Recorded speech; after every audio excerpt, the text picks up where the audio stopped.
د افغانستان په لویدیځ کې د هرات ولایتي چارواکي وايي د طالبانو 3 مهم غړي په پښتون زرغون ولسوالۍ کې په هوايي بریدونو کې وژل شوي.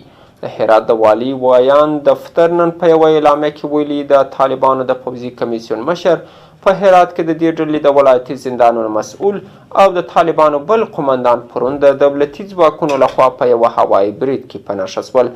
په اعلامیه کې ویل شوي د دغو کسانو وژل کېدل به د هرات د ختیځ ولسوالۍ پر امنیتي وضعیت مثبت تاثیر ولري. طالبانو د دې پیښې په اړه تر اوسه تفسیرا نه ده کړې. نه یا د آزادو رسنیو ملاتړ اداره په افغانستان کې 2019 میلادي کال د رسنیو لپاره خونړی بولي. وايي چې په دې کال کې د رسنیو 10 کارکوونکي او خبریالان وژل شوي دي.